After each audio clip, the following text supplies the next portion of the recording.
again, kept in touch, always do. I think building a network, creating a network, and having relationships is one of the most important career advice I give to anybody I am a mentor to. Exactly like we were doing custom data warehouses, largely, huge projects, right? Huge budgets, takes a long time. And really it was like, okay, all these people are asking for the same thing. We can bring the price point way down because we know exactly what they want. And the great thing that I didn't have to go through as kind of the founder of Acumen and bringing it and launching it to the market was product market fit. And so the market already told us exactly what they wanted.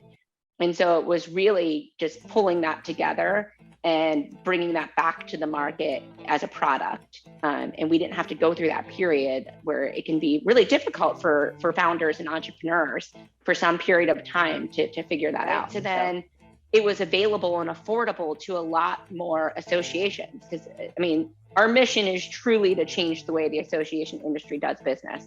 And so if we're only affecting the top, 5%, that's not achieving what we're set out to do. Right. And so we were able to bring that price point down to then allow more associations to pull their data together, right? To make decisions, to improve their bottom lines and ultimately support their missions. About your tech stack, your ecosystem, you likely have an AMS, maybe a CRM, maybe both. You have marketing automation, you have data coming from your website, you might have a mobile app, event registration. More and more I've seen the evolution of moving away from shoving everything into an AMS to this best of breed systems, right? You might have a community. And so what Acumen does is pull all of that data together in one place and build pretty little dashboards for you so you can understand your members, your non-members, how they're engaging with you, how you should be marketing to them, how different demographics, geographies make decisions to buy or to not buy. And so really, ultimately, it does come down to improving your bottom line. That used to be like a dirty thing to say in the association space, but it's a reality. And I think through the pandemic, people have learned it's okay to scrutinize your business decisions because you're ultimately serving your mission in a much better way because you're efficiently using resources. And so that's what it allows you to do, is to really understand the engagement of members and non-members. I think a lot of times we focus on members only, and arguably non-members are just as important, right? How are they purchasing? What are they purchasing? What are they consuming? What content is important to them? And maybe you make more money off of them not being members, and that also serves your mission and you're okay with that. Or maybe you want them to be members, right? Member retention, it tracks member retention. So all of those key performance indicators, KPIs that people are usually trying to cobble together to feed to boards to make everyday operational decisions, they now have that in real time at their fingertips throughout the association too. And so associations, it happens all the time. They're like, we're just going to do it because that's the way we did it last year, gut reaction or politics, whatever it may be. And this gets everybody rowing in the same direction, which I also appreciate.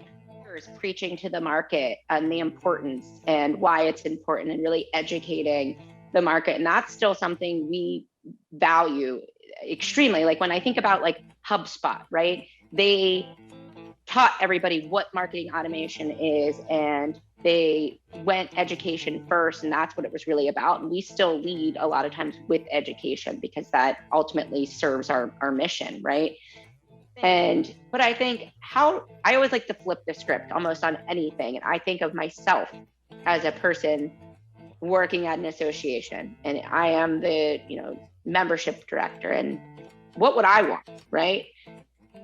I want things to be as easy and convenient as possible. I want everything to be as automated as possible. And then I want to use my human skills to be human, to call those members that were created in a list, those 5 members, like I know I need to pick up the phone and call them and have a conversation with them.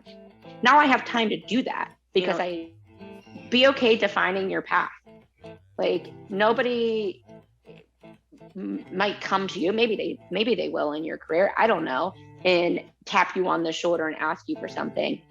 Be okay taking that path, defining that path. Like, if you're sitting there and you're like, you know what, I can make this operation, 17 times better, put that plan together and go talk to your boss about it and pitch it to your boss, because you know what, they probably want to hear it.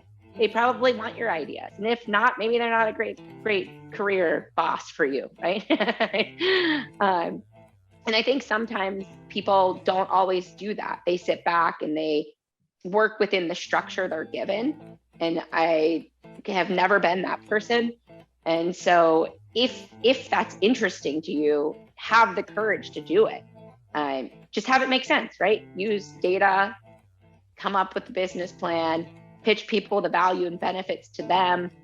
And a lot of times you'd be surprised how many people let you create that path if you're proactive to do it. Yeah, because different people find that path in different ways, right? Like, I have employees that association forum, they've gone through like the mentor program there, or through ASAE, or whatever those avenues are. And that worked great for them to kind of break the seal, right? And so they went through that matchmaking program, they got a mentor, they kind of understood. I think people don't really understand what it's supposed to be. And so they're like, it's like dating, right? Like, certain people are okay just walking up to somebody and talking to them and then asking them on a date. But a lot of people are shy and reserved, and that's awkward. And I don't, it doesn't feel good. So I'm just going to say, yeah, that's a great idea, Joe. But like, I'm not, I'm not going to do that. And so Right. some of those formal programs allow people to go through that process to understand. And some of them are met with great people, like, through those programs. And that works really well. And then some people after that could then find who they want to be their mentor in a natural kind of setting. But it's I think it's that initial step and the hesitancy. So for some of those people, I would recommend a program and see if that could then kind of break the seal for them to understand how the relationship works,